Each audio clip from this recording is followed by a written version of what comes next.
What's up, fight fans? This is Kurt DeVille with the Counterpunched Boxing News, and I have some new news concerning Errol the Truth Spence. Errol the Truth Spence, of course, is fighting at 154. He's fighting Keith Thurman. There are still talks about him and Terrence Crawford. Okay, but I don't have faith in that. I haven't had faith in a fight between those two in a very long time. You know, at least 2 solid years, and I'm not even including this year. I mean 2022 and 2021. So probably by the end of 2020, I stopped looking at that fight being a realistic thing to make happen, okay? For a lot of reasons. But, you know, I look at it like this. When you're dealing with Errol Spence and you're dealing with Errol Spence's handler, which is Al Heyman, you have to remember that there are certain rules that have to be made before anything like that can take place, if it can be made at all. Because, see, if it doesn't make business sense on the PBC end, the fight's not going to happen. What people need to understand also is if Errol Spence is moving to 154, that's the elephant in the room. See, 154, it's like, okay, why would you go to 154 when you're the unified champion? That's almost like, that's like Canelo saying, hey, I'm going to go to 175 to fight Anthony Yard. Why would you go to 175 to fight Anthony Yard when you still have a belt open and Caleb Plant's waiting for you at 168? That's just assuming that he didn't fight Caleb Plant, and instead didn't fight Caleb Plant, but then went to up to 175 to fight Anthony Yard. You know what I mean? It doesn't make sense at all because no one's a champion up there. It would be different if there was a champion, somebody that he could fight, but he's not fighting Jermell Charlo because Jermell Charlo's the undisputed champion, right? You know, and he's in recovery because he hurt his, I forget whatever, right? He's injured. So it makes no sense to me. So the only thing that sticks out that I can fathom is that Errol Spence wants to go to 154 to see how he feels.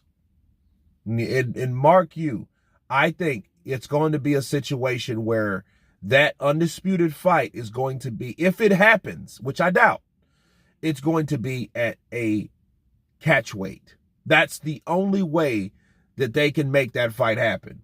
Because what's going to happen, Errol Spence is going to go to 154. He's going to feel great. He's going to feel a lot better than he did at 147. And then once that happens, he's not going back to 147. But he's going to want to take the belts with him. So he's going to want to fight for those belts at another catched weight. Okay? In another weight class. So it's going to be maybe 150, 151, maybe 152. And then if Terrence Crawford wants to abide by those rules, if he wants that fight, they're going to have to drag him up. So not only him being a lot older, a few years older rather, than Errol Spence, they're going to make him come up to a weight class that he's not familiar with either. That's how that's going to happen. And when Terrence Crawford tells them to do this, then all negotiations will stop. And then Errol Spence will go on to fight someone else, hopefully the Canelo fight, because I think they want a bigger fight to cash Errol Spence out on besides Terrence Crawford, a guy that struggled with marketability or whatever.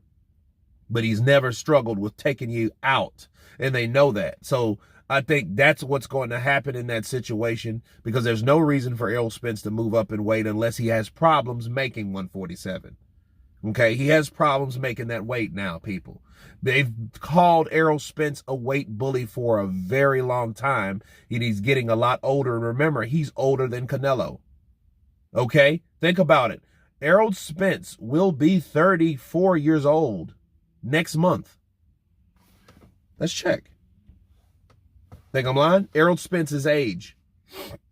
32 years old. He'll be 33 next month. And it's March 3rd. So here in a little bit, in a few weeks, he'll be 33 years old. So he's getting older. Okay. And it's like his body's changing. At 33, things start to happen. That's when I started to fill in more, I guess. But I actually lost a lot of weight then. But still, you know, your body changes and his body's changing and he can't make that weight no more. And he's letting people know. And I think he doesn't want to make it an issue or, you know, and make people notice that, hey man, this dude is not even really, he shouldn't even be at 147 no more. It's the same with Devin Haney with me. Devin Haney, I don't think should be at 135 because he's growing. He's a growing boy. He's bigger.